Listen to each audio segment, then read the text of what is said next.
Bueno, Ahí bajo el coso. buenas noches a todos. Muchas gracias por haberse conectado y por participar de este webinar que creo que va a estar muy interesante, ya que hemos convocado a tres especialistas de diferentes comités. Hoy vamos a compartir el webinar que lo hemos titulado Rinitis y alergias estacionales, y compartimos este espacio con el Comité de Alergenos e Inmunoterapia de la Asociación Argentina de Alergia y con el Comité de Alergias Oculares. Para esto lo vamos a compartir con la doctora Valeria Lisanti, que pertenece al Comité de Rinitis, con la doctora Leonor Villa, que pertenece al Comité de Alergenos e Inmunoterapia, y con la doctora Inés Castagnani, no sé si lo dije bien, que ella va a hablar sobre la parte de conjuntivitis y los diagnósticos diferenciales. Bueno, creo que es muy interesante porque, como todos sabemos, en toda época del año y particularmente en la primavera, estas dos enfermedades, la rinitis alérgica y la conjuntivitis, se interrelacionan entre sí y muchas veces por la concentración que se produce en el ambiente de diferentes pólenes, se exacerban los síntomas. Así que bueno, yo no quiero quitar mucho tiempo porque tenemos tres presentaciones muy interesantes. Le voy a dar el inicio a la doctora Valeria Lisanti, que la doctora Moreno la va a presentar. Bueno, buenos días, buenas noches a todos. Eh, Antes que nada, les pedimos a todos que si pueden silenciar sus audios para que no haya interferencia en las charlas. Y las preguntas se harán al final eh, de las tres exposiciones para que tengamos una idea general y las pueden hacer en forma oral, ¿bien? O también por el chat. Bueno, pasado el aviso parroquial, pasamos a presentar a la doctora Valeria Lisanti. La doctora es médica especialista en alergia e inmunología clínica, miembro del Comité de Rinitis y Vía Aérea Superior de la Asociación Argentina de Alergia e Inmunología Clínica. También es miembro del Comité de Alergia Alimentaria y Anafilaxia de la asociación y tiene diplomatura en alergia alimentaria de UCASAL. Bueno, doctora, cuando usted quiera, bienvenida. Si quiere Bueno, compartir. buenas noches a todos. Antes que nada, quiero agradecerle al comité por esta invitación y especialmente a la doctora Marcela Soria. El tema de mi charla es rinitis alérgica estacional y el impacto clínico y las estrategias de tratamiento en la era moderna. En esta charla les voy a hablar sobre definición, epidemiología y etiología, fisiopatogenia, clasificación, manifestaciones clínicas, diagnóstico, diagnósticos diferenciales, tratamiento y al final un mensaje. La rinitis alérgica es una inflamación. Doctora, no está compartiendo No, pantalla. exacto. Ah, espera,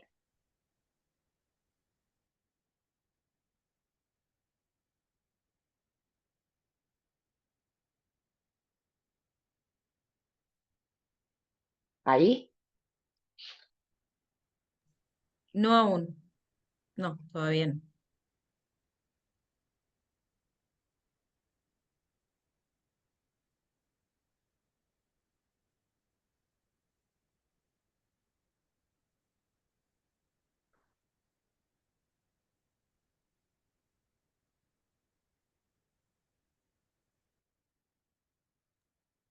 Usted tiene abierta la presentación en su escritorio, ¿no?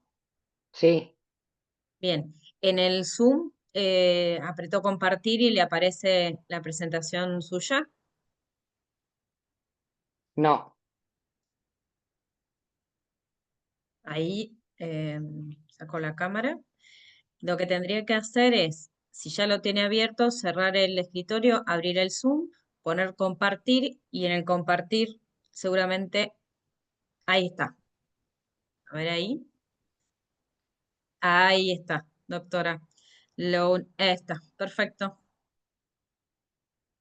Lo único que nos falta es el video, pero la presentación se ve bien. Gracias. Bien. La rinitis es una reacción inflamatoria de la mucosa nasal mediada por inmunoglobulina E tras la exposición a alergenos, especialmente el polen, durante ciertas épocas del año. Es una de las enfermedades crónicas más frecuentes a nivel mundial y suele presentarse con asma y conjuntivitis. Produce un gran impacto en la calidad de vida social, escolar y laboral y conlleva importantes gastos económicos. El impacto global afecta a más de 400 millones de personas en todo el mundo y es una de las enfermedades más frecuentes, con una prevalencia autoinformada de adultos de un 40% y de niños de un 25%. El 30% de los pacientes con rinitis van a desarrollar asma y el 80% de los asmáticos pueden tener rinitis alérgica, así que es importante interrogar a los pacientes. Este concepto me pareció interesante porque habla sobre la salud del planeta y la salud humana, señalando que la pérdida de la biodiversidad y la deficiencia de la naturaleza en el cuerpo impactan en ambos. Y dice que no puede haber salud humana sostenible si el planeta está enfermo. Entonces, con el tema de los incendios, el calentamiento global y toda la contaminación ambiental, en los últimos años se produce esta enfermedad planetaria, por decirlo de alguna manera. El cambio climático y el impacto en el polen producen aumento del dióxido de carbono, aumento de las poluciones y en los países urbanizados. Esto hace que los pólenes aumenten en las estaciones y que alteren su estructura. Y esto se puede medir en el aumento de la prevalencia de la rinitis, en la disminución de la eficacia de los tratamientos y en la complejidad para hacer el diagnóstico. Cómo todo esto influye en el exposoma externo, la contaminación ambiental, la dieta, el estilo de vida, la pérdida de la biodiversidad del microbioma y la disbiosis con el calentamiento global, los incendios forestales, el omega 6, las comidas ultraprocesadas, las nanopartículas, el humo del tabaco y la diversidad de las especies hacen que se altere la barrera epitelial y tiene mayor predisposición a ingresar y alterar la barrera epitelial para las enfermedades como el asma, la rinitis, la alergia alimentaria y la dermatitis atópica. Esta es la teoría de Medal que dice cómo los ácaros, los alergenos, bacterias, virus, hongos dañan esta barrera, que no solo está en la mucosa nasal ni en la vía aérea inferior, sino que también en la piel o en la barrera epitelial del intestino, y cómo afecta la mortalidad de los pacientes. Una vez que el alergeno sobre esa barrera epitelial dañada ingresa, las células dendríticas activan la alarma, activan las alarminas, la interleuquina 25, 33, la linfopoyetina del estroma tímico y activan a los linfocitos T vírgenes. Estos a su vez van a liberar distintas interleuquinas para que las células linfoides tipo 2, los linfocitos T2 liberen interleuquinas y liberen eosinófilos, y las células B liberen inmunoglobulina E, la cual se va a fijar al receptor de alta afinidad del mastocito para liberar eosinófilos. Y esto va a hacer que se perpetúe la inflamación con la liberación de los neutrófilos y se mantenga esta inflamación. ¿Cuáles son los desencadenantes de la rinitis? Los pólenes, los ácaros del polvo, el epitelio de las mascotas, perro y gato más frecuentemente, hongos, las esporas, el humo del tabaco, la contaminación ambiental. Y así se ve una nariz no inflamada en un paciente en forma normal. ¿Sí? El tabique, los cornetes inferiores, los cornetes medios, los senos paranasales, y así se ve una mucosa inflamada. Esta es una vista lateral. ¿Cuáles son los síntomas que van a tener los pacientes o por qué consultan? Rinorrea acuosa, hialina, conjuntivitis, estornudos en salva, tos, prurito nasal, palatino o faringio, goteo postnasal, ojeras azules y el pliegue de Denny Morgan debajo de los ojos, conocido como ojitos alérgicos, fatiga debido a la falta de sueño, pues son pacientes que tienen mucha afectación de la calidad de vida y no duermen bien, no duermen de corrido toda la noche. Y clasificando a la rinitis, podemos decir que existe IgE mediada, ¿sí? Que es la inflamación de la mucosa, resultada por la liberación de los eosinófilos y la infiltración nasal. Autonómica, puede ser vasomotora, inducida por drogas, por hipotiroidismo, hormonal. Rinitis alérgica no eosinofílica, factores infecciosos como los virus, las bacterias o los hongos, y idiopática, etiología que no está conocida. Las guías ARIAS definen a la rinitis y su impacto en el asma como la teoría de la vía aérea unificada. No solo es la vía aérea superior que se afecta, como comparten las mismas células epiteliales, se habla de una única vía aérea, ¿sí? De la inflamación. Y la clasificación ARIA de rinitis alérgica la clasifica según la duración en intermitente, si el paciente se afecta menos de 4 días a la semana o menos de 4 días consecutivos, o persistente, más de 4 días a la semana o más de 4 semanas consecutivas. Y esto no tiene nada que ver con la gravedad.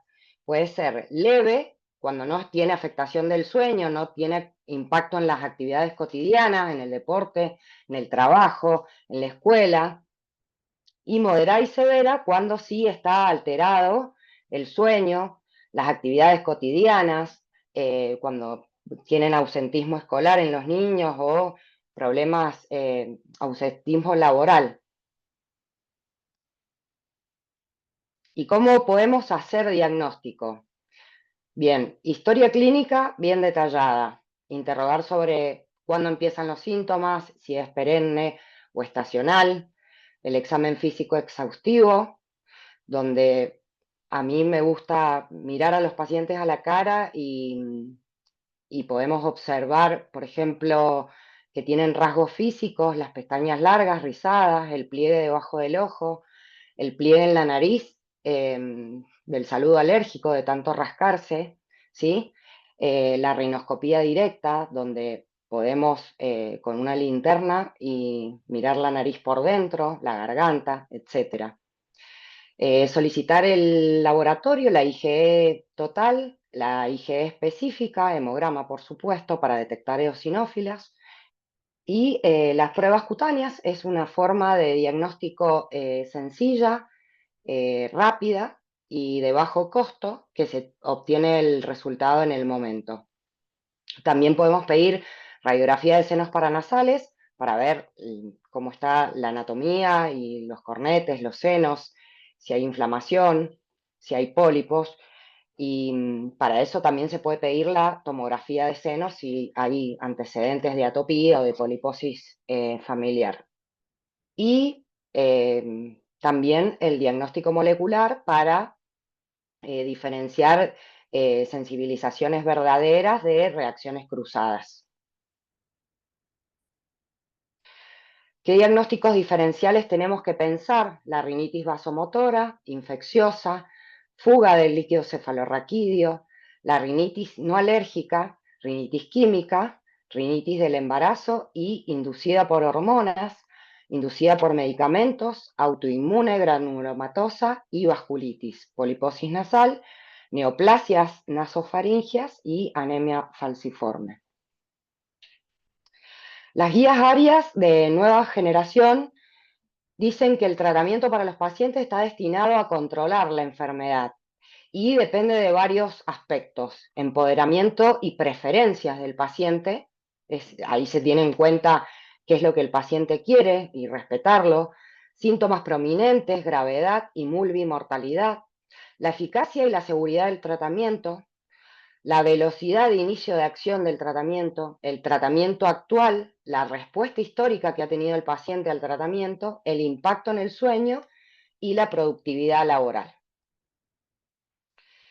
También es importante educar al paciente: control ambiental, medidas higiénico-dietéticas, que usen lentes de sol para proteger los ojitos, pueden usar barbijo, evitar estar al aire libre las primeras horas de la mañana y a última hora del día, a qué hora podemos ventilar la casa, etc.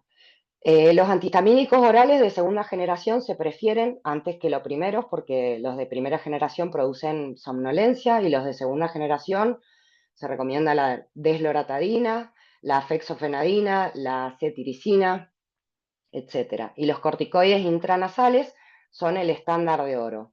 Entre estos podemos usar la fluticasona, la mometasona, la budesonide, la beclometasona, o la combinación de spray que tienen antihistamínico y esteroide, que este se usa y tienen buena respuesta, la celastina con la fluticasona. También se puede usar, evaluando respuesta de tratamiento, inhibidores de los leucotrienos con antihistamínicos, que pueden ser levocetiricina o fexofenadina, y en algunos pacientes seleccionados la inmunoterapia alérgeno específica, que puede ser sublingual o subcutánea, y en caso grave que el paciente tenga asma concomitante, se pueden usar biológicos, ya que comparten la misma barrera y las mismas células. Se ha demostrado y se ha visto que mejoran la rinitis. Los biológicos que se pueden usar en los casos graves son el omalizumab, el dupilumab, el tezepelumab, el mepolizumab, y hay algunos que están en investigación. Entonces viene un paciente con sospecha de rinitis alérgica. Para el diagnóstico, la prueba del prick test, la IgE específica, se confirma, y en la diapositiva ven que va de celeste a azul. Se puede sumar a los antagonistas de los leucotrienos, los antihistamínicos orales o los corticoides intranasales, o la combinación de los corticoides con los antihistamínicos, y evaluar la inmunoterapia alérgeno específica, que puede ser sublingual o subcutánea. ¿Y cómo evaluamos a estos pacientes? Bueno, hay una escala que se llama escala visual analógica, que el paciente tiene de 0 a 10, que puede contar cómo se siente. Es algo subjetivo porque el paciente lo llena, nosotros podemos orientarlos o guiarlos.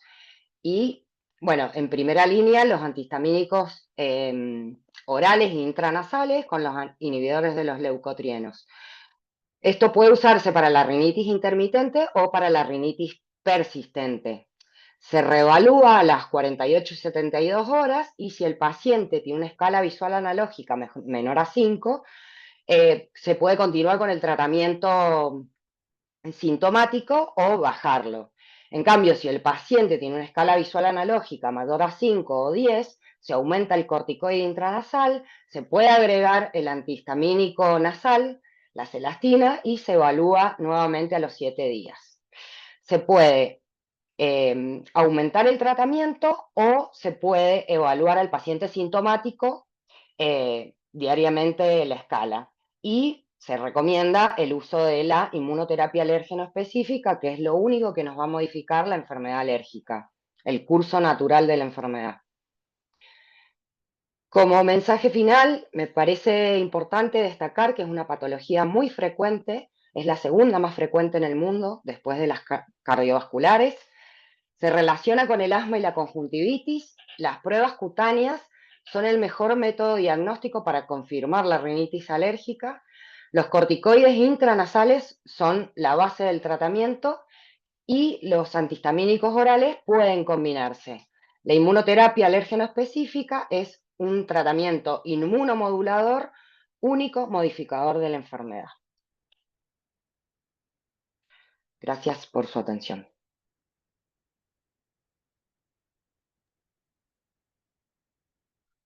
Está muteada, doctora.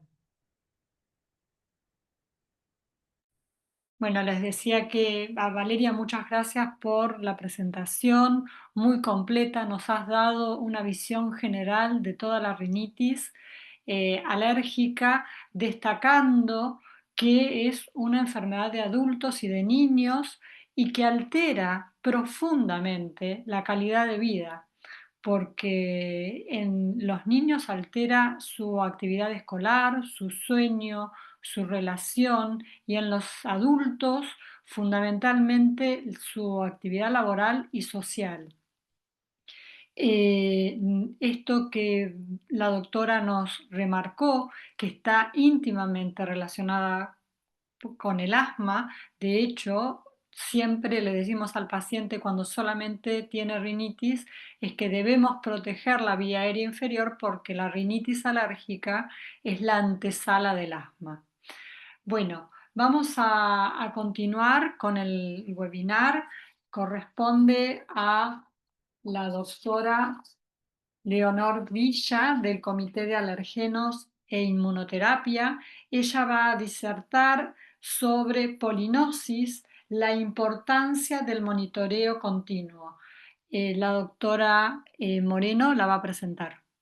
Bueno, bienvenida, doctora. La doctora Leonor Villa es médica especialista en alergia e inmunología. Es directora del Comité de Alergenos, Pruebas Diagnósticas e Inmunoterapia de la Asociación Argentina de Alergia e Inmunología y es directora de la red de pólenes de la misma asociación, de la Asociación de Alergia e Inmunología. Bueno, doctora, pasamos. Bueno, muchas gracias por la invitación al Comité de Alergenos, a la Asociación Argentina de Alergia, por permitir este webinar que lo que nos hace es unir a las distintas especialidades, también a oculistas, a clínicos, para poder interiorizarnos en este tema que es la rinitis y sobre todo la polinosis, que es lo que nos afecta hoy por hoy con la primavera. Quiero ver si se ve bien la presentación. ¿Me dan el ok? Sí, perfecto, perfecto. Bárbaro. Perfecto. De 10. Entonces, cuando hablamos de polinosis y la importancia del monitoreo continuo, ¿a qué me refiero con el monitoreo continuo? Es cómo contabilizamos esos pólenes que nuestros pacientes están respirando. Por tanto, cuando decimos polinosis, tenemos que tener en cuenta que estamos hablando tanto de la inflamación de la mucosa nasal, como nos explicaba recién la doctora Valeria, conjuntival, como nos va a explicar ahora más adelante la doctora María Inés, o bronquial, causando asma, y esto va a ser por los alergenos contenidos en el grano de polen a través de un mecanismo IgE mediado, ¿sí? Siempre para poder hablar de polinosis debemos tener en cuenta que dependiendo del órgano de choque, los síntomas que vamos a tener. Y cuando hablamos de polinosis tenemos que hacer una gran diferenciación importante de que la polinosis puede ser autogámica o autógena o podemos tener una polinización cruzada en donde vamos a necesitar del viento, de los insectos o del agua para poder generar la polinización. Y acá lo que nos interesa a nosotros es la polinización anemófila, que es por medio del viento. Y para que sea por medio del viento, necesitamos estos postulados de 1930 que están en vigencia, que el polen debe ser transportado por el viento, el polen debe producirse en grandes cantidades, debe ser ligero, ¿sí? Y poder transportarse grandes distancias. Además, la planta debe estar abundantemente distribuida o ser cultivada habitualmente en la zona, además ser alergénica, y un sexto postulado que debemos tener un individuo genéticamente predispuesto. No tiene alergia quien quiere, sino quien puede. Y cuando hablamos del material particulado, de lo que están respirando nuestros pacientes, acá podemos ver una comparación gráfica de un cabello humano, el tamaño que tiene, y cuando hablamos del material particulado 10, vemos que ahí entra el polen, el polvo, el moho, y esto va a impactar directamente con el diámetro de nuestra vía aérea, o sea, cómo lo respiramos y dónde va a impactar tanto el polen o el hongo, dependiendo del tamaño de estas partículas que respiramos.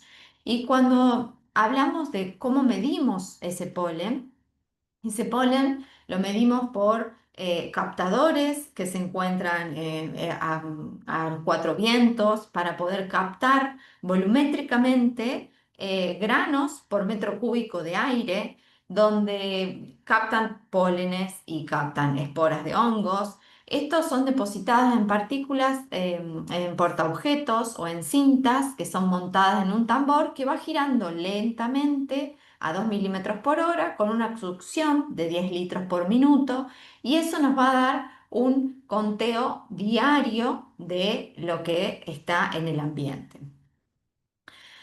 A su vez, la utilidad clínica de este recuento de pólenes es importante para determinar los pólenes alergénicos que vamos a tener en la zona, en cada zona donde están los captadores, conocer el periodo de síntomas de nuestros pacientes, explicar la prevalencia de sensibilizaciones que vamos a tener, el inicio o el fin de los tratamientos profilácticos, dependiendo del polen, cuándo podemos iniciar o suspender un tratamiento, explicar la variabilidad de la severidad de la polinosis año tras año, explicar también la severidad de la polinosis en distintas áreas geográficas porque también depende mucho del clima.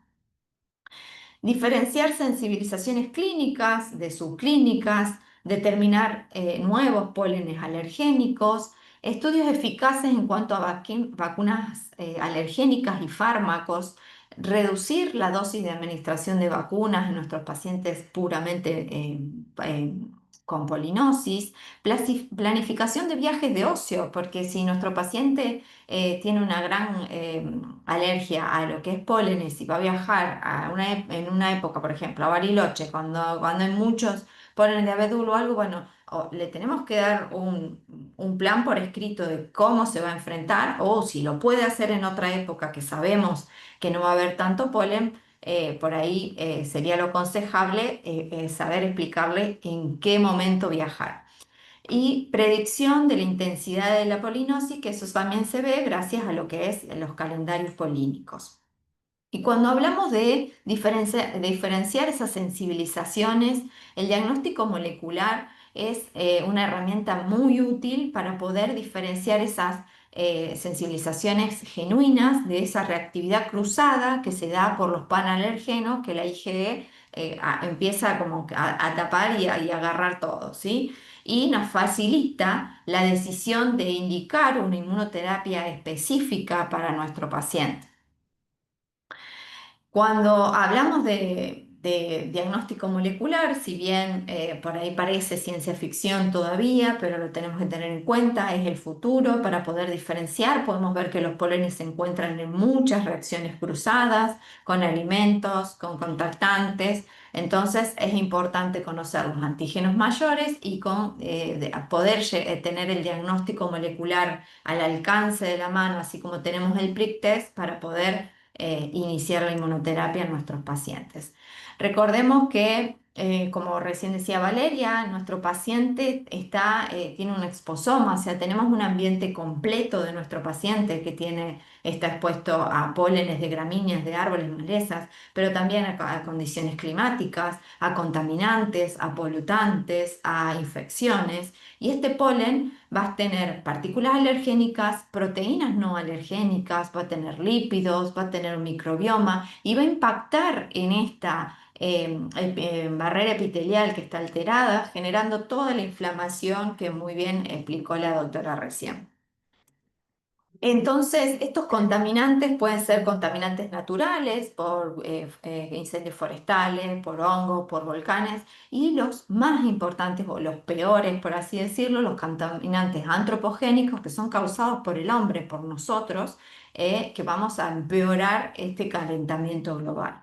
¿Y cuáles son estos tipos de contaminantes y fuentes? Los componentes más abundantes en las zonas urbanas son el dióxido de nitrógeno, el ozono y el material particulado, y en las zonas industriales el dióxido de azufre.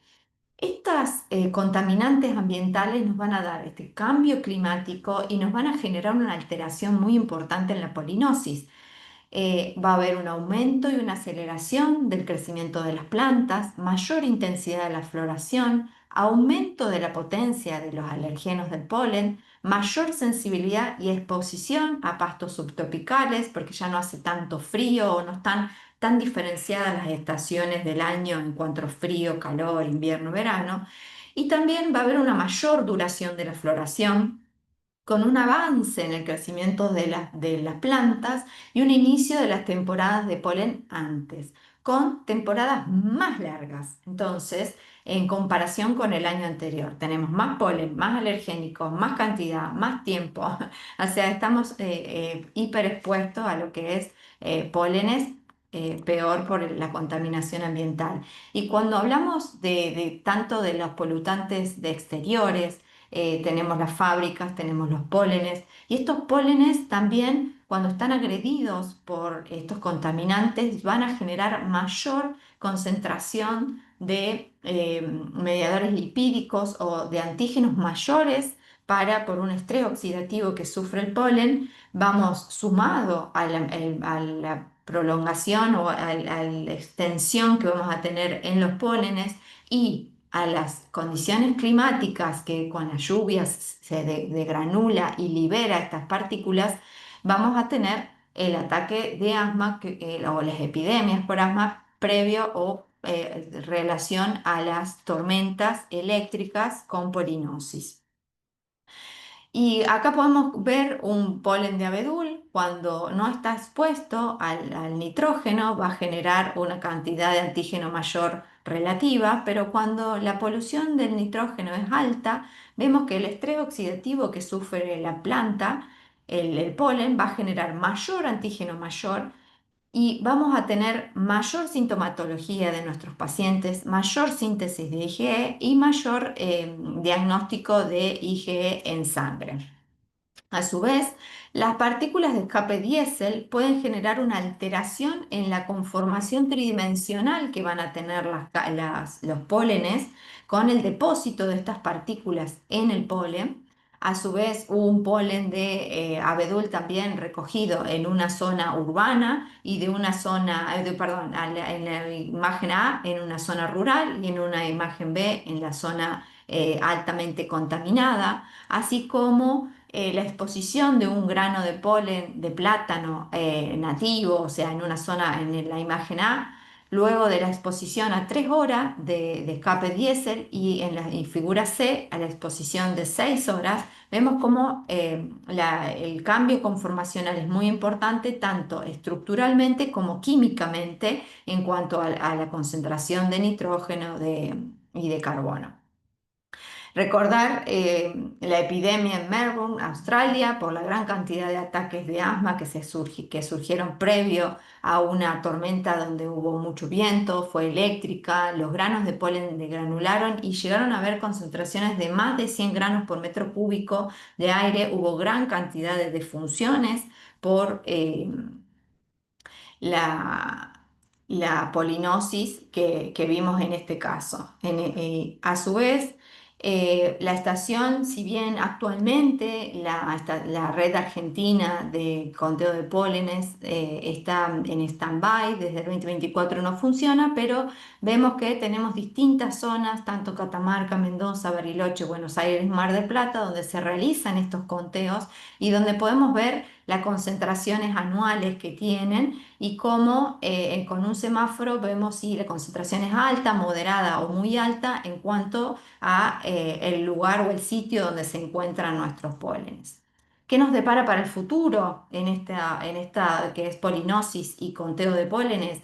Bueno, actualmente existen contadores o autocontadores de pólenes que tienen un microscopio incorporado, que se conectan con Wi-Fi y con inteligencia artificial determinan si hay partículas de plástico, de polvo, de hongo, de humo, y lo informan mediante una aplicación al celular o a una pantalla, en donde podemos ver minuto a minuto la concentración de polen que respira. Entonces, esto es lo que se viene en cuanto a medición de conteo de pólenes. Si bien nosotros todavía nos encontramos en el pasado, donde necesitamos de un operador que haga la contabilización, que haga la tinción, que haga la identificación, que haga la cuenta matemática para después poder subir a la aplicación, el futuro está cerquita, en donde ya está todo automatizado, se le enseña a la computadora a identificarlos y ella misma en el momento, a las 2 horas ya lo tenemos en sistema para poder instruir a nuestros colegas médicos, clínicos, pediatras, en cuanto a la concentración de pólenes que hay en el ambiente y las medidas medioambientales que tenemos que tomar. Entonces, la importancia del monitoreo continuo, principalmente de pólenes, es que estos sistemas de información de pólenes nos van a permitir pronosticar los síntomas de rinitis alérgicas, principalmente para pólenes. El pronóstico basado en la concentración de pólenes puede mejorar tanto la rinitis como el asma inducida por polen. Los sistemas deben estar adosados a lo que es información sobre contaminantes. Todo lo que es en cuanto a polución, el gobierno está como obligado por ley a informarlo, a tener estaciones y todo. Y bueno, entonces tendremos que legislar también que aparte de contar lo que es contaminación, se cuente conjuntamente el polen en esa misma estación. El pronóstico combinado, tanto meteorológico, polen y contaminantes, puede reducir también el impacto de asma en las tormentas eléctricas, así como las medidas de salud pública, el entrenar a servicios de emergencia para que sepan cómo pueden hacer en temporadas de pólenes y tormentas, cómo saber que van a tener mayor demanda o mayor consulta por ataques de asma en nuestros pacientes con polinosis y cómo poder reducir este impacto. La alergia al polen, desgraciadamente, está infradiagnosticada y subtratada. Es necesario concientizar a nuestros pacientes, a nuestros colegas para que la reconozcan, la prevengan y cómo controlar los síntomas de nuestros pacientes. Es necesario fortalecer nuestra especialidad, principalmente de alergia, dar una mayor accesibilidad a nuestros pacientes para ser atendidos por el especialista, diagnosticar el tipo de polen que causa la alergia, iniciar una medicación antialérgica antes del inicio de la temporada de polen, así como esta cooperación intersectorial, interdisciplinaria que necesitamos entre médicos, clínicos, pediatras, enfermeros, aerobiólogos, palinólogos, ingenieros agrónomos para luchar contra el cambio climático y generar un tratamiento específico alergológico para nuestro paciente con polinosis. Por tanto, es urgente y es mandatorio que estos sistemas de monitoreo continuo de pólenes, sumado a los pronósticos y de alta resolución y en tiempo real, sean más precisos para que se integren también al esposoma de nuestro paciente alérgico, en este individuo que lo tenemos que ver en un todo, con pólenes, con infecciones, con contaminantes y con los síntomas que tenemos que tratar. Entonces, para concluir y dar paso a la siguiente charla, el cambio climático afecta directamente el comportamiento de los pólenes. La contaminación ambiental genera un cambio estructural en el polen y en su alergenicidad. Conocer, identificar y contabilizar la concentración de pólenes según las distintas zonas geográficas y principalmente en Argentina nos dará una realidad del aire que respiramos. Muchas gracias. Muchas gracias, doctora Leonor Villa. Interesantísima tu disertación, sobre todo porque es un tema que para nosotros los alergistas es preponderante y esto de conocer bien todas estas modificaciones que está generando el cambio climático en el calendario polínico y nosotros poder eh, tener estrategias de prevención con nuestros pacientes, como esto que dijiste de cuando se van de viaje, hacerles un plan de tratamiento si van a un lugar donde justamente está el alergeno al cual él es sensible. Así que bueno, nos va a dar para conversar mucho después de que terminemos la disertación. Ahora vamos a proseguir con la doctora Inés Castagnani, que ella va a disertar sobre diagnósticos diferenciales en conjuntivitis alérgica estacional y la va a presentar la doctora Moreno también. Bienvenida, doctora. Eh, Bien, la doctora Inés Catagnani es médica especialista en medicina interna, también es médica especialista en alergia e inmunología clínica, trabaja en el Sanatorio San Martín de Venado Tuerto y es miembro del comité de ocular, de alergias oculares de la Asociación Argentina de Alergia e Inmunología. Así que bienvenida, doctora. Bueno, Cuando esté puede compartir. muchas gracias por la invitación. Ahí voy a compartir mi pantalla. ¿Se ve? Sí, Parcial. Perfecto. A ver, ahí va. Bueno, ahí está. dentro de la alergia ocular, sabemos que hay el 15 al 20% de la población mundial la presenta y esto va en ascenso. Hasta el 40% puede de los pacientes atópicos pueden referir síntomas oculares. En su gran mayoría se asocian a rinitis alérgica y asma alérgico como comorbilidad. Y dentro de ellas tenemos alergias oculares IgE mediadas, que son la conjuntivitis alérgica estacional y la conjuntivitis alérgica perenne, no IgE mediadas, mixto, que es la queratoconjuntivitis vernal y la queratoconjuntivitis atópica, y no IgE mediada, que es la blefaroconjuntivitis de contacto. En cuanto a la fisiopatología, en la fase temprana y el reconocimiento del alergeno, desencadenando una respuesta TH2 y la formación de la IgE específica. Clínicamente esta etapa se manifiesta por epífora, prurito, hiperemia, edema palpebral, compromiso de la conjuntiva, quemosis y los folículos como se pueden ver en las imágenes inferiores. Bien. La fase retardada está caracterizada por proliferación de eosinófilos, basófilos y neutrófilos y se caracteriza clínicamente por la presencia de fotofobia, dolor ocular, compromiso de la agudeza visual en casos más avanzados y secreción ocular. Y en el examen físico se pueden ver las papilas y folículos y respuesta papilar. Se las puede clasificar de acuerdo a su duración y su intensidad. La duración se dice que son intermitentes aquellos que duran menos de 4 días de la semana o menos de 4 semanas consecutivas. Persistentes, las que duran más de 4 días a la semana o más de 4 semanas consecutivas. Y de acuerdo a la intensidad de los síntomas, se habla de leve, cuando los síntomas no son molestos o no repercuten en la visión. Por lo general son esos pacientes que vienen a veces con una rinitis y uno tiene que interrogarlos, si no, ni lo dicen.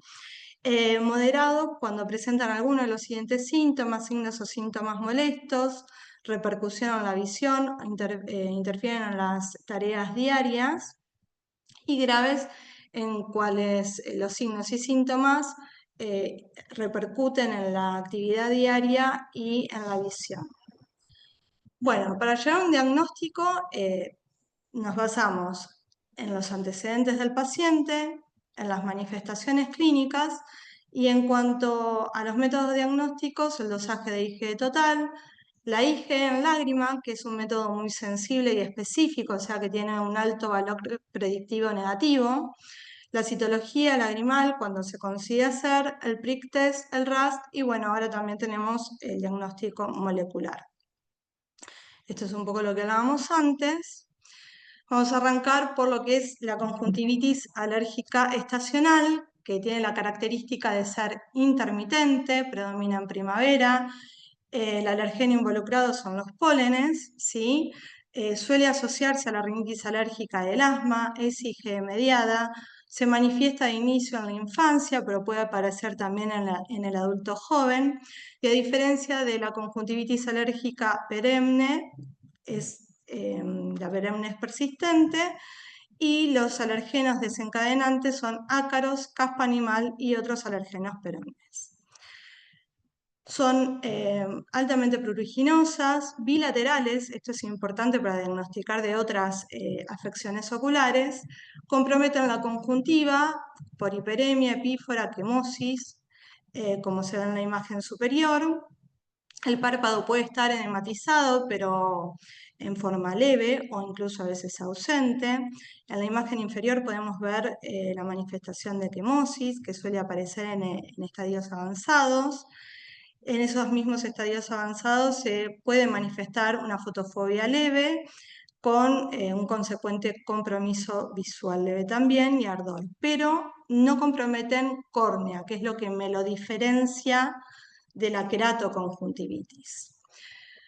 En el consultorio me pareció interesante nombrar lo que es el glaucoma de ángulo cerrado, porque se confunde mucho con la alergia ocular por el tema de la hiperemia que presenta. Pero en el glaucoma suele ser unilateral y presenta un dolor intenso, con compromiso de la visión. Entonces, de llevar esto es de derivación urgente a oftalmología. Bien, vamos a pasar ahora a lo que es la queratoconjuntivitis vernal, ¿sí? Que es persistente, pero se origina inicialmente, o sea, como que el primer episodio suele verse en primavera y verano. Después de ese primer episodio, el 16% de los pacientes ya cronifican y en un quinto de todos los pacientes que tienen queratoconjuntivitis vernal, sí, ya desde el inicio de la enfermedad es crónica. Si no, hay un par de periodos en que solo manifiesta en primavera y posteriormente cronifica. Se ve en pacientes jóvenes, sobre todo en hombres en una relación 3:1 con respecto a mujeres, en zonas húmedas y cálidas como es Sudamérica, África, India y Japón. Se asocia a rinitis alérgica mayoritariamente y también a conjuntivitis alérgica estacional. Los desencadenantes son las gramíneas, árboles ácaros, mohos y epitelio animal, y tiene un mecanismo mixto, mediado por IgE y también mediado por células eosinófilos y mastocitos, que incluso se pueden ver en las muestras conjuntivales. Con respecto a la clínica, tiene un intenso prurito y se lo puede diferenciar en una forma tarsal y una forma limbar. La forma tarsal presenta característicamente en la conjuntiva superior papilas gigantes en empedrado. Esto es muy característico de la queratoconjuntivitis vernal, asociada a una secreción mucoide, hiperemia y presencia de eosinófilos e infiltrado. Este párpado se va a edematizar, ¿sí? Cuando progresa, compromete limbo, que se ven los puntos de Horner y Tratans, ¿sí? Que son infiltrados gelatinosos, no sé si lo llegan a ver dónde está la flechita, que es la unión entre la córnea y el esclero, y esto se puede engrosar. Después progresa al compromiso de la córnea, que inicia como queratitis puntiforme superficial, revascularización, y en la zona de revascularización puede ulcerarse, que da una úlcera en escudo que se ve en la mitad superior de la córnea.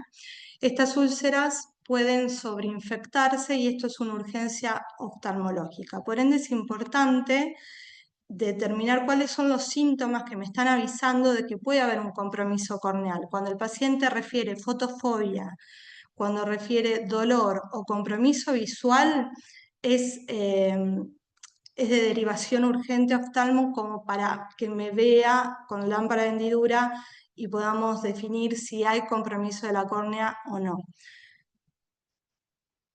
Si hay compromiso de la córnea, lo que se suele utilizar son ciclosporinas tópicas al 2% o tacrolimus.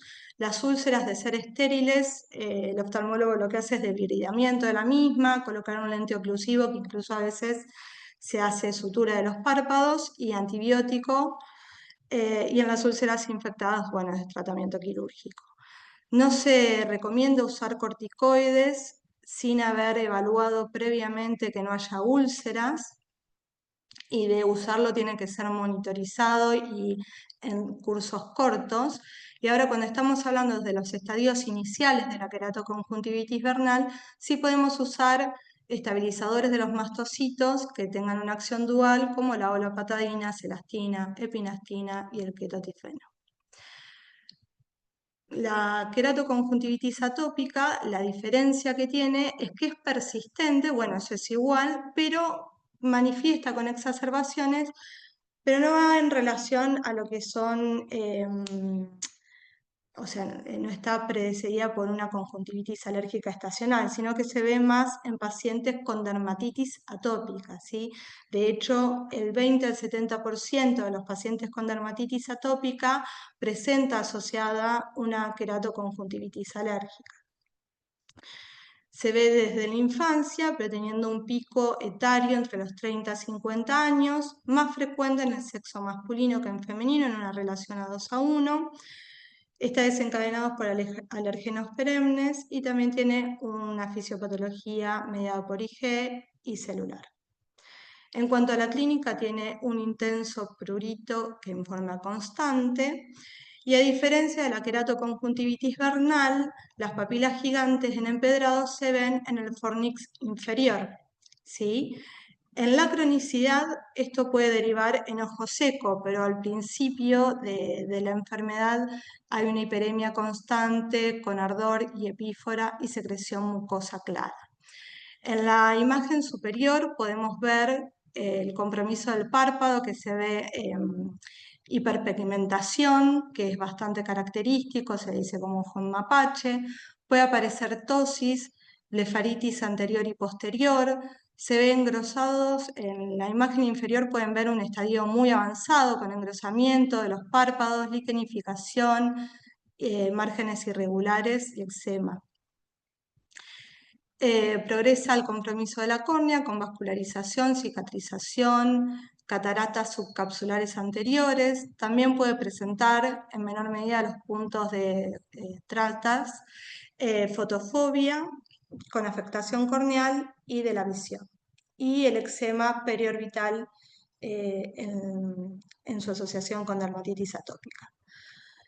Con estas dos es importante hacer diagnóstico diferencial de lo que es la conjuntivitis papilar gigante, ¿sí?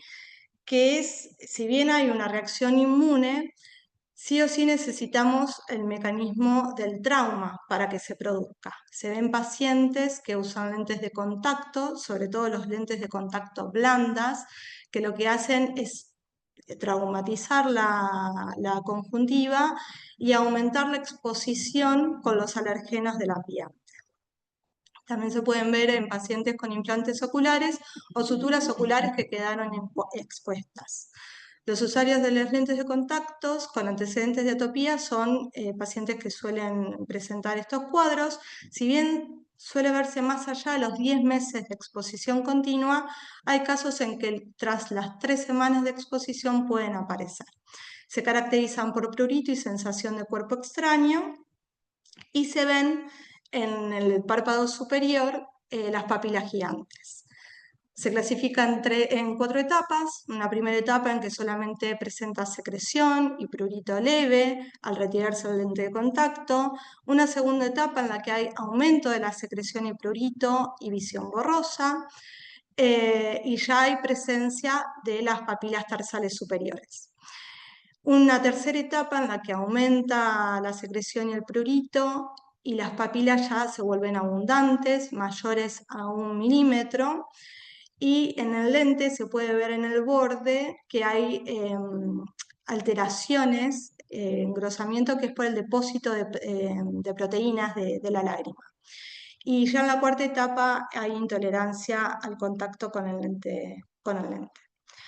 En la mayoría de los casos de este tipo de conjuntivitis, cuando se abarca a tiempo, digamos, tras la suspensión del uso de los lentes de contacto y un tratamiento adecuado, a las 4 semanas ya se podría intentar utilizar los lentes. Obviamente es que si lo agarramos en estadios avanzados, hasta puede ulcerarse y ahí estaría contraindicado. Otro diagnóstico diferencial que tenemos que hacer en la conjuntivitis, en la queratoconjuntivitis alérgica, que hay presencia de dermatitis, es con la rosácea ocular. Que en la rosácea ocular hay ardor, prurito, sensación de cuerpo extraño, la sequedad, lagrimea y fotofobia, pero tenemos las telangiectasias y la blefaritis en el borde del párpado.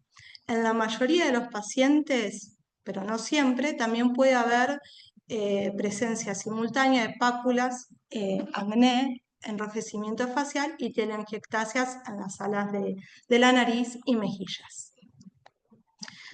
Otro diagnóstico diferencial con la queratoconjuntivitis alérgica sobre todo es la conjuntivitis tóxica, que se da, o sea, no es alérgico esto, es por la toxicidad que generan fármacos de uso tópico y cosméticos, ¿sí? Se da por el daño directo de los tejidos. El agente mayormente involucrado es el cloruro de benzalconio, ¿sí? También puede estar el sorbitol, el zinc. Se ven mayormente en antibióticos de uso tópico como gentamicina, tobramicina, aminoglucósidos, antivirales, en medicación que se utiliza para el glaucoma como timolol, pilocarpina, anestésicos tópicos y en cosméticos como el rímel, cremas faciales o productos para el cabello. La clínica es ardor principalmente, hiperemiquemosis, hay edema y escoriación parpeloveral y en una tinción se puede ver al examen oftalmológico con fluoresceína en la córnea una tinción puntiforme, erosiones y puede progresar a ulceraciones. En estos casos, las pruebas de parche no son un método diagnóstico eficaz porque no es que hay una dermatitis alérgica de contacto, sino que es por erosión, o sea, por daño directo, como habíamos dicho antes, de los tejidos. Bien, y por último vamos a hablar de la blefaroconjuntivitis de contacto, ¿sí? Que es persistente. Se puede asociar a dermatitis alérgicas de contacto, se ven personas de mediana a mayor edad, con predominio del sexo femenino, 2:1, y el desencadenante son químicos de bajo peso molecular como cosméticos y fármacos tópicos, y su fisiopatología es una hipersensibilidad de tipo 4 medida por linfocitos. En cuanto a la clínica, tiene prurito, en la conjuntiva hiperemia, aparición aguda tras una exposición con el desencadenante, que es lo que nos hace sospechar principalmente. Dermatitis con descamación y costras a nivel de los párpados. Y acá, si ven en las imágenes, se ve la blefaritis. Está la anterior y acá en la posterior se puede presentar cualquiera de las dos. Y también hay eczema periorbital. Bien, perfecto. Y en esta no tenemos compromiso de lo que es la córnea, ¿no?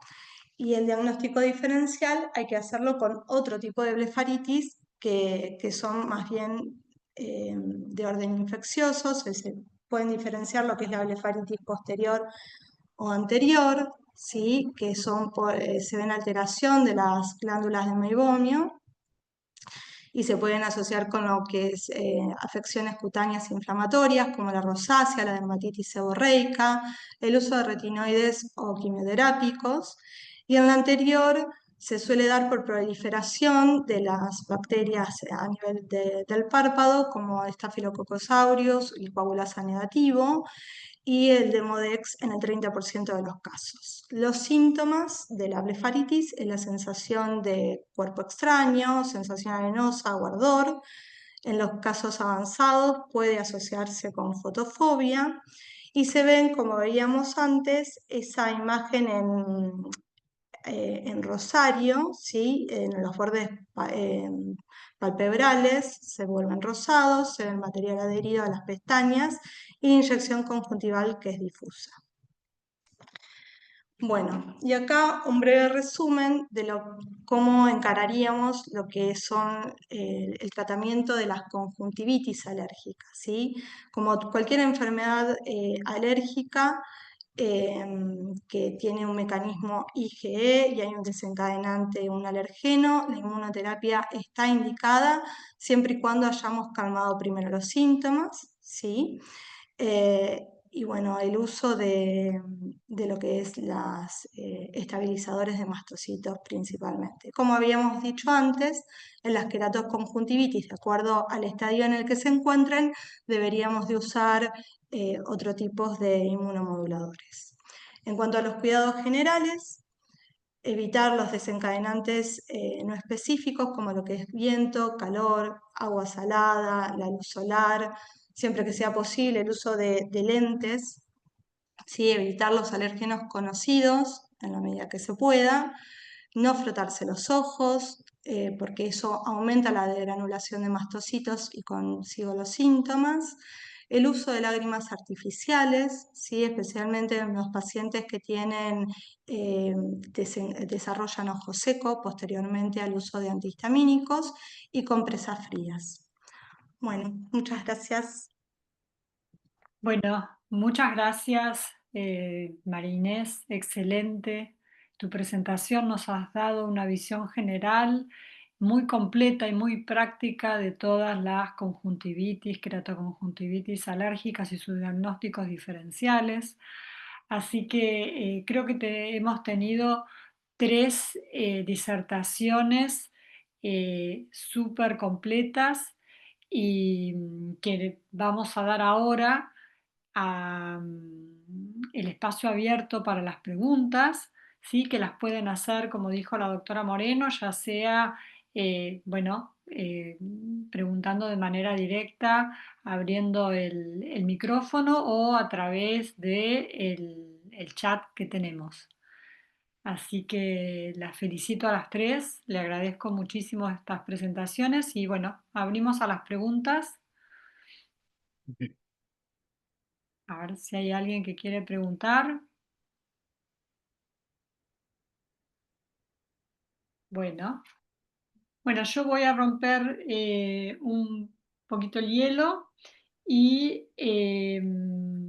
le voy a preguntar, ya que empezó Valeria, a Valeria le quería preguntar si ella tiene, si utilizás la fluticasona sola o la fluticasona con la celastina en alguna época del año en particular con mayor frecuencia. O sea, si vos considerás que, por ejemplo, en estas etapas más polínicas es más eficiente la combinación de la fluticasona con la celastina o haces un tratamiento previo. ¿Cómo las manejas a estos corticoides intranasales solos o combinados? Bueno, muy buena pregunta. En la época estacional, o sea, en la época de la primavera, me da muy buen resultado el uso de la fluticasona con la celastina. Lo que le veo de contra es que a veces algunos pacientes se quejan de que les arde un poco, ¿sí? La nariz, pero una vez que lo toleran, el alivio es importante. También hago lo que le digo yo, la premedicación al paciente unos meses previos a la época de la primavera, como efecto antiinflamatorio, sí uso la fluticasona sola y si el paciente está polisensibilizado o tiene muchos síntomas, puedo agregar un antihistamínico de segunda generación.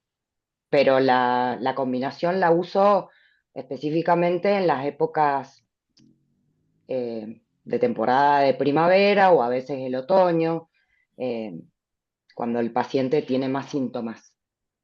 Sí, y uno de las, creo que de los puntos fundamentales es enseñar bien la aplicación Mm, de los corticoides o de los dispositivos intranasales, porque eso hace también, por ejemplo, la celastina es muy amarga, entonces a veces rechazan la medicación combinada, pero porque la están aplicando mal. Cuando hacen la correcta aplicación, ya dejan de sentir ese sabor amargo y se tolera mucho más.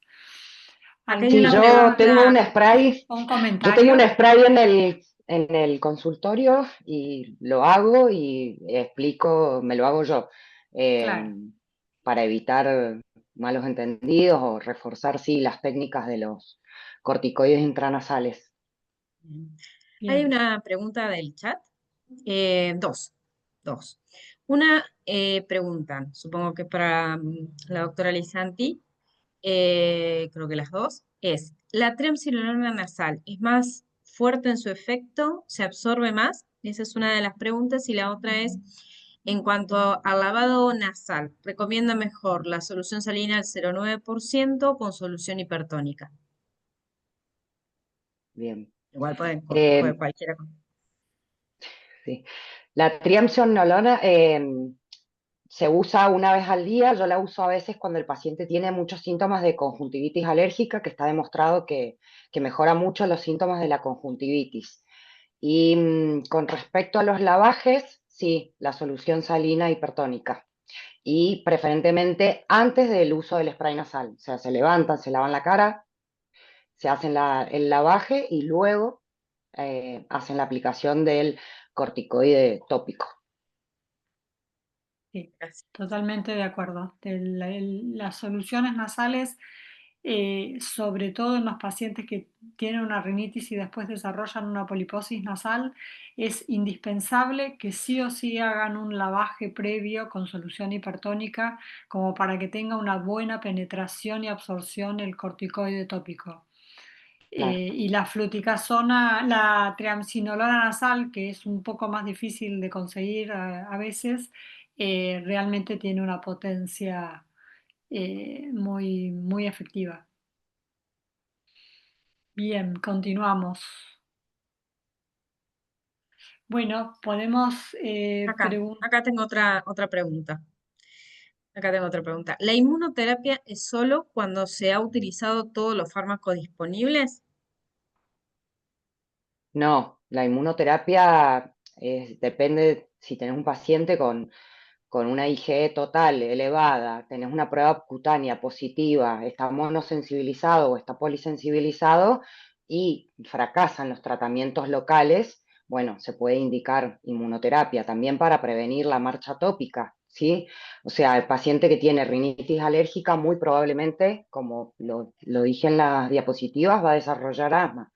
Entonces, bueno, se plantea y se decide junto al paciente cuál es el tratamiento, explicándole siempre cuáles son los riesgos, los beneficios, etcétera. Pero bueno, yo con los adultos lo decido en conjunto con el paciente y cuál O es la preferencia del paciente. se podría dar inclusive junto, o sea, el tratamiento tópico junto a la inmunoterapia en estas condiciones que Exacto, mencionamos. se puede usar el No es tratamiento cuando, claro, tópico, el antialérgico. De hecho, el paciente en inmunoterapia puede tener una crisis, no quiere decir que exactamente. nunca más va a estornudar en su vida. Sí, vamos a controlar los síntomas y la enfermedad.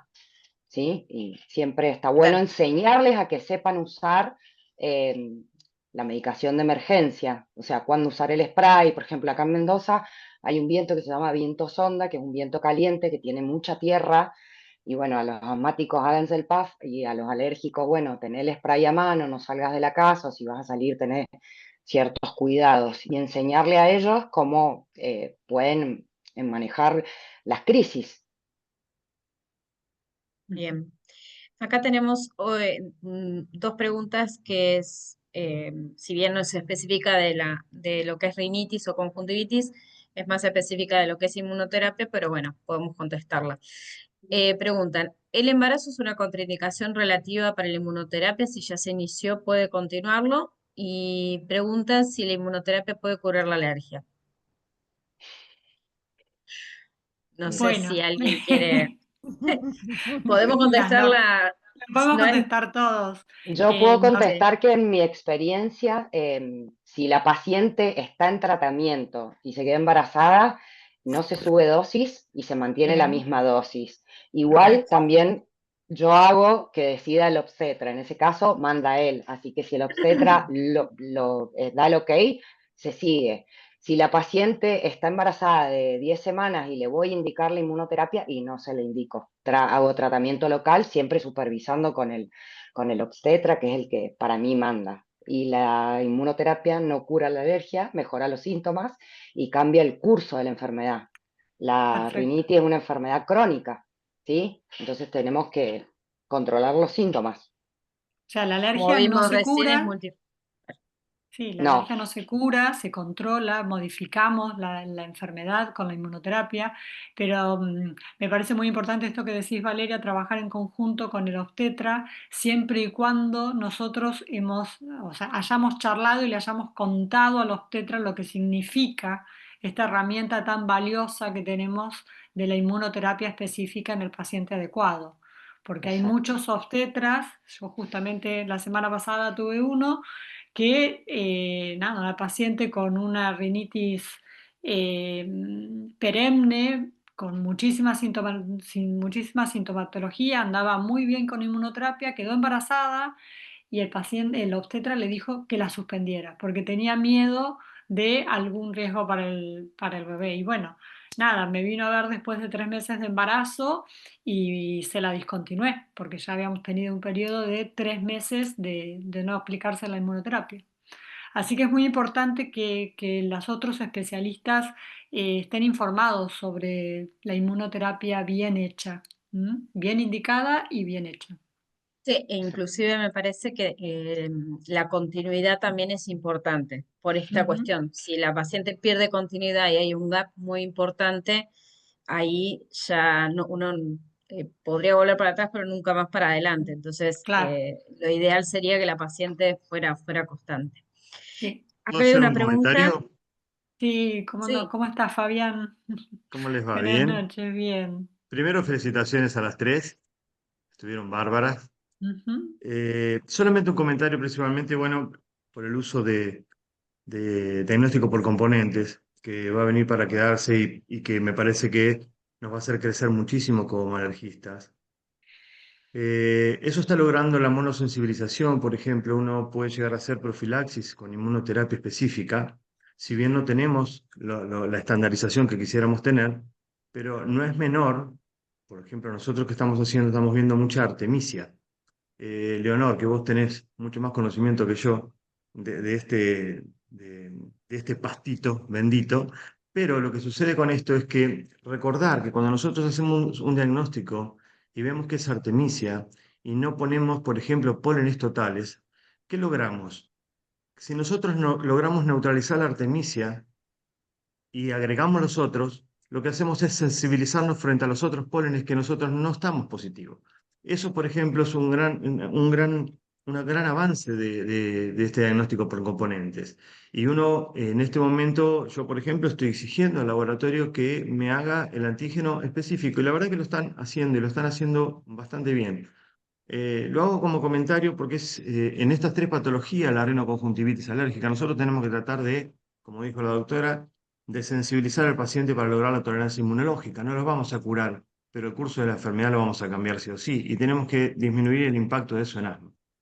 Nada más, lo quería dejar como comentario porque me parece interesante que es una herramienta que tenemos y que va a ser nuestra como alergista y que nos va a dignificar. ¿Mm? Claro, Fabián, Eh, como yo decía ahí en la presentación, que ponía alguno de los pólenes y todas las reacciones cruzadas que tenemos, entonces Ujú. poder hacer eso, un tratamiento específico en cuanto a la inmunoterapia y principalmente para polinosis, no hacer una mezcla y poner 20 cosas adentro de un frasco y hacerla más específica es lo que nos va a dar una inmunoterapia más efectiva, mejor resultados en cuanto, y bueno, y después yo también estoy de acuerdo con vos en cuanto a la calidad de los antígenos, pero es importante conocer la polinosis, saber que estamos respirando con el conteo de pólenes, con la red de pólenes, seguir insistiendo para después poder hacer esa inmunoterapia que sea específica para nuestro paciente. ¿Sí? Para mí Y es como vos tremendamente decís, importante eso, ¿eh? claro. Es muy importante, por supuesto. No es lo mismo el sur que el norte que el centro, no es lo mismo. Claro, Y Catamarca, si el pudiéramos clima, bueno, combinar, Mendoza. No, y si pudiéramos combinar todo esto con el diagnóstico por componentes, de acuerdo a las estacionalidades, podríamos ver qué prolifera y qué no también, ¿no? Y hacer una inmunoterapia mucho más específica a la que estamos haciendo. Pero creo que vamos por el buen camino. Bueno, hay dos Es mu- es- preguntas también en el chat. Perdón, doctora. no, no, ¿Quiere? no, sí, no, no, no, Hay sí, dos preguntas. Una es para la doctora María Inés. Preguntan, para la conjuntivitis alérgica, ¿cuándo recomienda citología para evaluar células e IgE en lágrimas?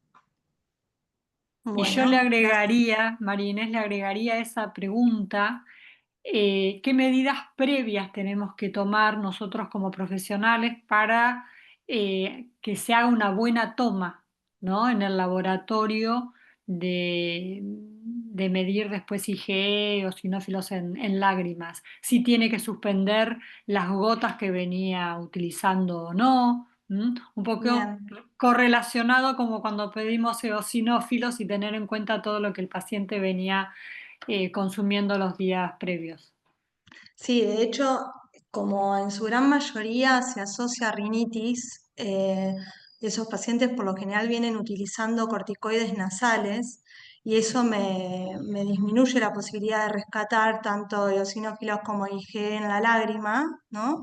En la lágrima lo que veo es la IgE, después para ver eosinófilos tengo que hacer como un raspado de conjuntiva y poder evaluarlo. Si eso es la citología, es distinto y a veces la mayoría de las veces lo suele tomar el oftalmólogo.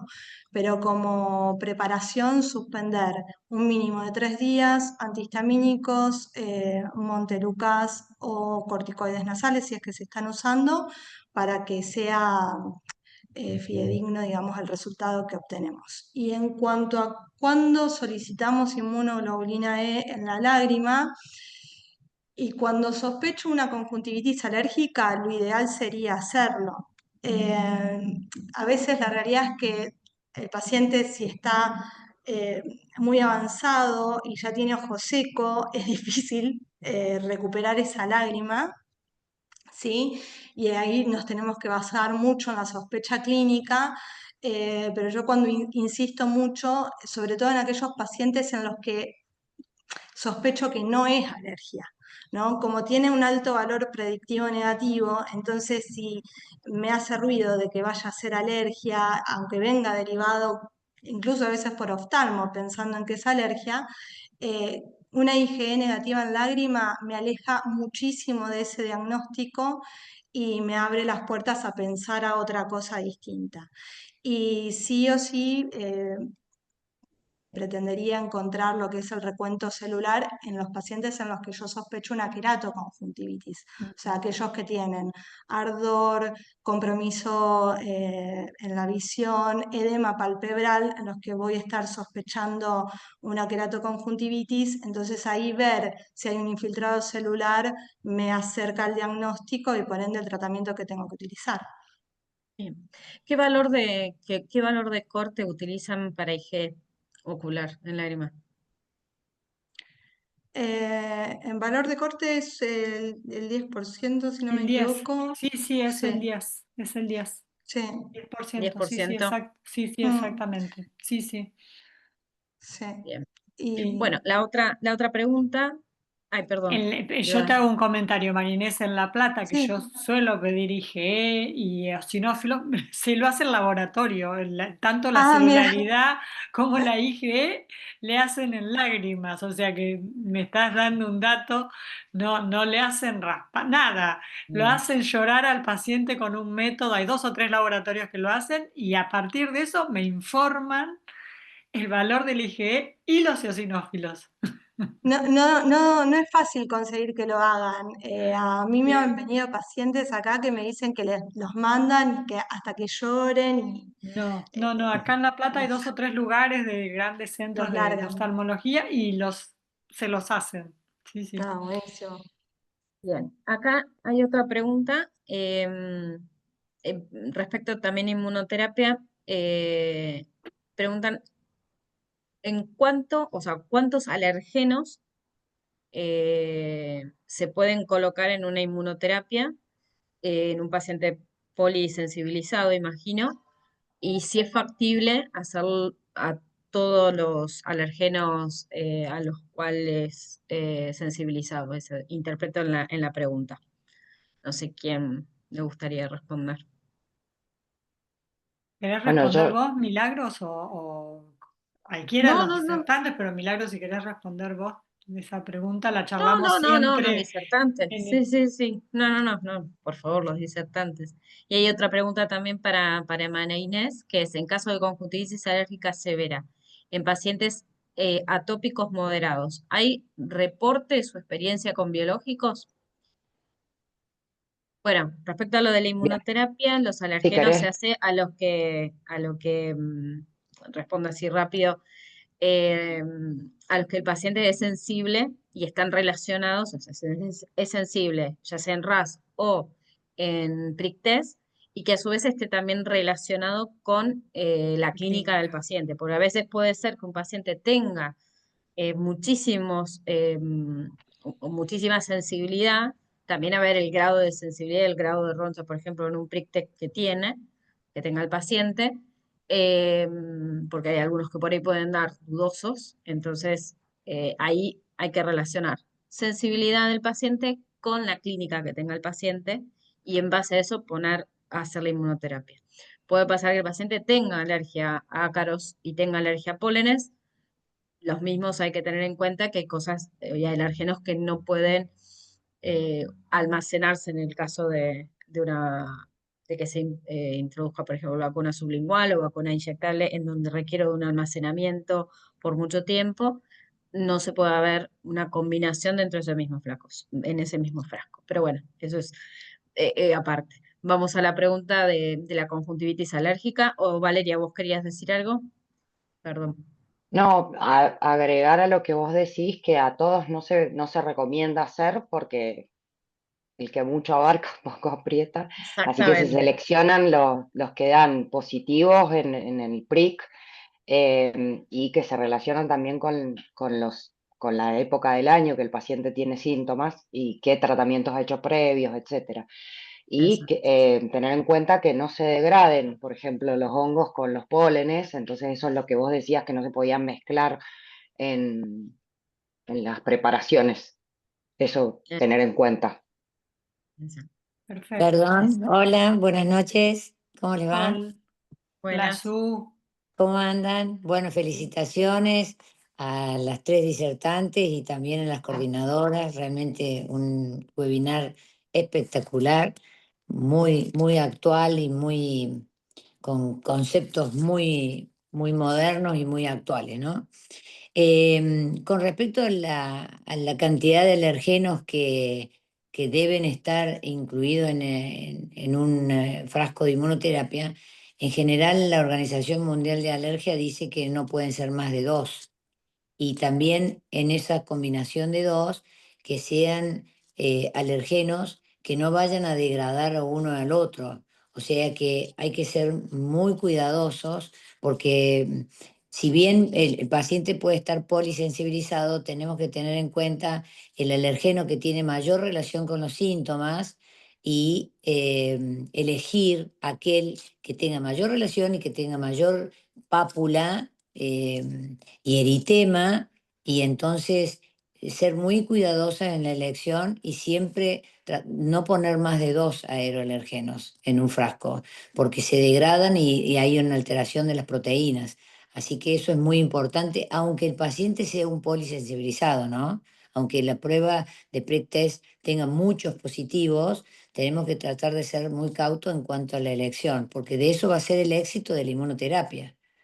Y eso es muy Exactamente. importante que tengamos éxito en la inmunoterapia para que el paciente no abandone, porque cuando el paciente ve que hace meses y meses y meses y no tiene resultado, lamentablemente sin decirle al médico alergista, se retira y abandona el tratamiento.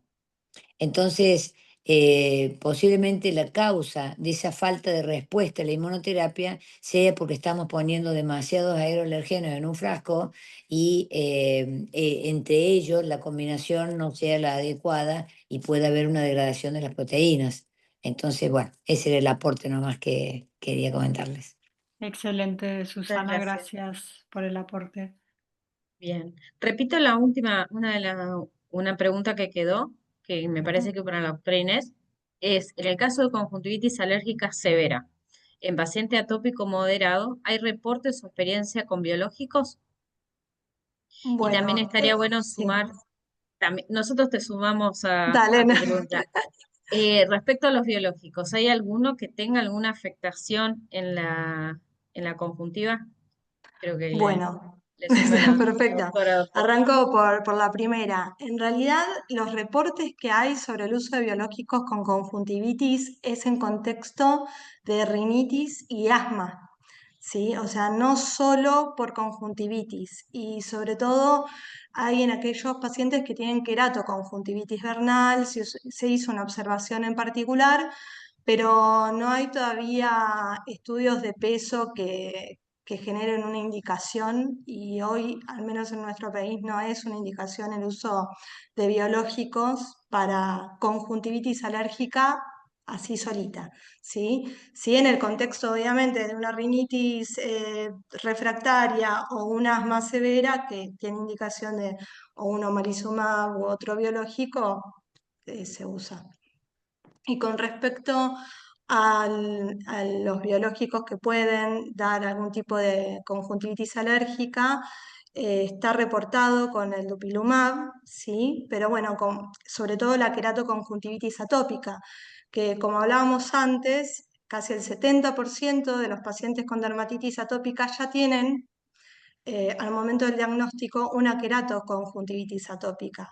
Y de todos los que tienen queratoconjuntivitis, solo el 5% no tiene dermatitis atópica asociada, o sea que la asociación va muy de la mano. Por eso lo que se recomienda es, si yo tengo un paciente con dermatitis atópica y le estoy por iniciar un biológico como el dupilumab, hacer una evaluación oftalmológica, ¿sí? A fondo, el interrogatorio y la lágrima, todo lo que habíamos hablado, para diagnosticar si ese paciente también tiene una conjuntivitis alérgica asociada. En ese caso no está contraindicado el inicio del biológico, sí, se pide, sí, obviamente el tratamiento y el control de los síntomas, pero no se contraindica el inicio del biológico ni tampoco se indica suspenderlo si aparece en el transcurso del tratamiento. O sea, si empieza el tratamiento con dupilumab y aparece la queratoconjuntivitis, no es que se va a suspender la medicación, sino que se empiezan a hacer los tratamientos dirigidos a la queratoconjuntivitis y los controles periódicos. Bárbaro. Acá en el chat, por lo pronto, no hay ninguna otra pregunta. Doctora, Bueno, ¿usted tiene pregunta? no, le vamos a dar, por una cuestión del horario, yo le voy a dar el cierre a la doctora Romina Dorni. Y de mi parte, agradecer y felicitarlas a cada una por sus disertaciones, a todos por haber colaborado y haber estado activo en este chat. Pero bueno, dejo el cierre a Romina, y les Bueno, agradezco a todos.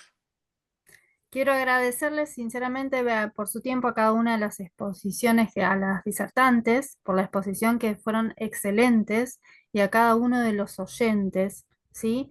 Hemos revisado puntos clave sobre rinitis alérgica muy actualizado, destacando su impacto en la práctica clínica y las recomendaciones actuales. Por lo tanto, volveremos a encontrarnos en los próximos encuentros. Ha sido un placer compartir este espacio con ustedes y nuestro agradecimiento de parte del Comité de Rinitis. Muchísimas gracias. Bueno, muchas gracias a todos, que tengan buena semana. Chao, chao. Gracias por Muchas gracias. participar, Gracias, que lo vaya bien. Gracias. Gracias, chao. Gracias. Chao, chao. Chao, buenas noches. Chao, gracias, muy amables, excelente, ¿eh?